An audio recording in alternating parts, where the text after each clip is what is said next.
हरिओम। अब हम इतना निरंतर अभ्यास कर रहे हैं, तो आपसे एक सवाल है कि आप घर पे प्रैक्टिस कर रहे हैं कि नहीं? क्योंकि जो भी आसन मैं आपको सिखा रही हूँ, वो क्रिया के हिसाब से ही है। तो मैं 1 दिन में 2 आसन इस तरीके से लेती जा रही हूँ, लेकिन वो धीरे-धीरे उन्नत अवस्था में आ रही है। तो आप रैंडम कोई भी आसन पिक करोगे, हम वहाँ हैं नहीं। तो आप यूट्यूब पे अगर कोई भी देख के आसन करते हो, तो कौन-सा आसन पहले करना चाहिए, कौन-सा आसन बाद में करना चाहिए, वो बहुत ही इम्पोर्टेंट है। उसका क्रम बहुत इम्पोर्टेंट है। तो आप जब आसन कर रहे हो, तो पहले देखो कि जो पहले सिखाया गया, वो आपको अच्छे से जमने लगा कि नहीं। फिर उसके बाद ही आप नए आसन को ट्राई करो, क्योंकि पहले ईज़ी आसन सीख रहे हैं, हमारे शरीरास हो रहा है, उसके बाद हम उसको उन्नत अवस्था वाले आसन करेंगे। नहीं तो आपको इसका इन्वर्स इफेक्ट भी हो सकता है। तो आप जब भी आसन चुन रहे हो, तो ध्यान दें कि क्रम के हिसाब से ही चुना है कि नहीं। आज हम एक नया आसन सीखेंगे, जो कि है विपरीत शयन स्थिति का, जिसे कहते हैं शलभासन। तो इसे शलभासन क्यों कहते हैं? क्योंकि शलभ का अर्थ है टिड्डा, ग्रासहोपर। तो इसमें हमारी जो अवस्था है वो बिल्कुल उसी तरीके से है, वो टिड्डे की तरह। इसका जो आसन है, वो पहले हम एक पैर से करेंगे और फिर दोनों पैर से करेंगे। अब ये आसन करना कैसे है? तो इसे 1 अंक में करना है, 1 अंक में करना है और 1 अंक में छोड़ना है। विपरीत शयन स्थिति में है, तो पहले धीरे-धीरे हम एक पैर ज़मीन से ऊपर उठाएँगे जितना हो सके, बिना घुटने को मोड़े हुए। फिर 1 अंक में उसे वापस छोड़ेंगे, फिर दूसरे पैर से वही क्रिया को दोहराएँगे। ये इसे कहते हैं अर्धशलभासन। लेकिन किसी भी ग्रंथ में अर्धशलभासन का उल्लेख नहीं पाया जाता। लेकिन पूर्ण शलभासन करने के पहले अगर हमने अर्धशलभासन का अभ्यास किया, तो पूर्ण शलभासन अच्छे से जमने लगता है। क्योंकि अर्धशलभासन करते वक्त हमारे जो पैर है एक हवा में होते हैं, लेकिन पूर्ण शलभासन में हमारे दोनों पैर, मतलब हम पेट के बगल लेटे हैं और घुटने से बिल्कुल सीधा दोनों पैर ऊपर उठाए जाते हैं, तो वो दोनों होता नहीं एक साथ। तो अगर आप एक-एक करके अभ्यास करो, तो पूर्ण शलभासन आपको जमने लगेगा। अब इसकी कालावधि कितनी है? पहले तो अगर आप करो तो 5 सेकंड भी नहीं जमेगा, तो धीरे-धीरे करो। पहले 2 सेकंड, 3 सेकंड के लिए उठाओ, फिर नीचे रखो, फिर आवर्तन करो। तो और अगर इसका आप निरंतर प्रैक्टिस करते जाओ, तो इसे 30 सेकंड तक वैसे तो टिकाना है, तभी हमारे शरीर पे इसका प्रभाव दिखेगा। अब इसका शरीर में परिणाम क्या है? हमारे शरीर पे इसका परिणाम क्या है? जब हम विपरीत शयन स्थिति में होते हैं और इस तरीके से एक पैर या दोनों पैर घुटने से नहीं मोड़ते हुए उठा रहे हैं, तो आप देखोगे हमारी जांघों पे और हमारे पेट की तंत्रिकाओं पे और मेरुदंड के नीचे की कोशिकाओं में एक विशेष प्रकार का तनाव उत्पन्न होता है, तान उत्पन्न होता है।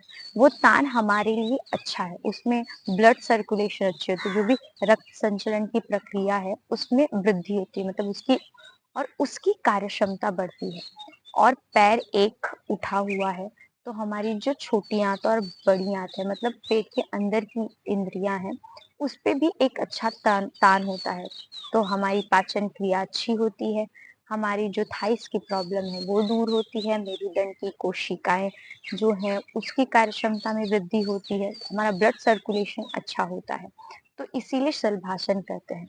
अर्ध शलभासन में इसका प्रभाव थोड़ा कम होता है, क्योंकि एक ही पैर है, और पूर्ण शलभासन में इसका प्रभाव अच्छा होता है। तो आप कोशिश कीजिए पहले अर्ध शलभासन अच्छे से करें, फिर आपको धीरे-धीरे प्रैक्टिस हो जाए तो पूर्ण शलभासन करें। तो पहले विपरीत शयन स्थिति, इसे 1 अंक में लेना है। और सावधानी क्या है? इसमें इसमें सावधानी क्या बरतें? अगर किसी को पेट संबंधी कोई भी विकार है, तो वो ये आसन नहीं करे। ओके, यही सावधानी है।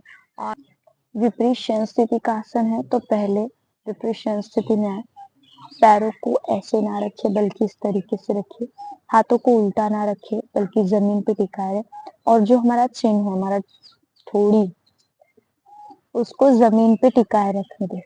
और धीरे धीरे पहले सांस छोड़े और सांस लेते लेते एक में पहले बायां पैर उठाएं।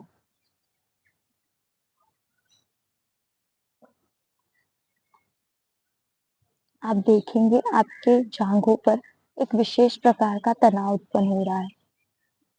अगर पैर कांपने लगते हैं तो उस स्थिति में ऐसे ना करें, ऐसे ना करें, सीधा रखें और धीरे धीरे सांस छोड़ते छोड़ते नीचे रखें।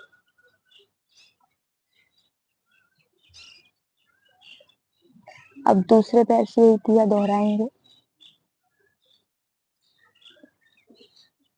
सांस छोड़ते छोड़ते पैरों को नीचे रखेंगे।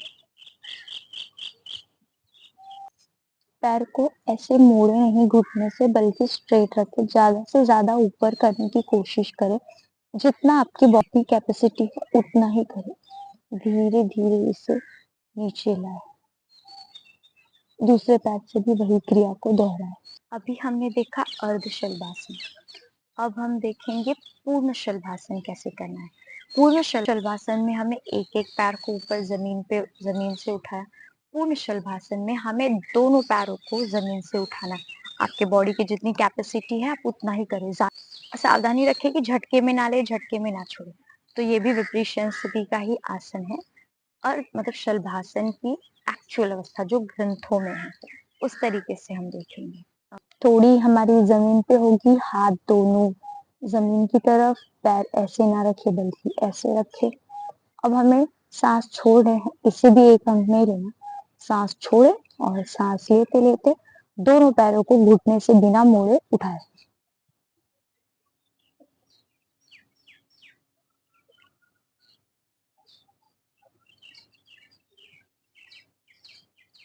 पेट की तंत्रिकाओं पे और जांघों पे एक विशेष प्रकार का तनाव उत्पन्न होता है, और धीरे धीरे जमीन पे रखे। घुटने, दोनों पैरों के अंगूठे आपस में चिपका के रखें। एक और बार देखेंगे, इस तरीके से ना उठाए, या फिर ऐसे करके ऐसे ऐसे ना उठाए, बल्कि दोनों इसमें चिपका के रखे। इस तरीके से ना मोड़े, घुटने को सीधा रखे बिना मोड़े। जितना हो रहा है उतना करें। फिर धीरे धीरे सांस छोड़ते छोड़ते जमीन पे, ये था पूर्ण शलभासन। इस तरीके से हमें पूर्ण शलभासन करना है। ध्यान रखिए कि घुटने से आपका पैर जो है वो मोड़े नहीं, बल्कि सीधा जाने, सीधा उठाए। और जितनी आपके बॉडी की कैपेसिटी, आप देखोगे जब दोनों पैर आप उठाते हो तो पैरों में कंपन होते हैं, मतलब वो पैर थोड़े थोड़े कांपने लगते हैं। तो उस अवस्था में आप अपने पैरों को थोड़ा नीचे लेके आए तो आपके पैर नहीं कांपेंगे। और धीरे धीरे आप अपने बॉडी के हिसाब से पैरों को ऊपर उठाए और धीरे से नीचे रखें। ये हुआ शलभासन, और आप बहुत ही आराम से करें। कोई भी आसन झटके में ना ले, झटके में ना छोड़े। और अगर आपको वीडियो अच्छी लगे तो please like, share and subscribe. Hariom.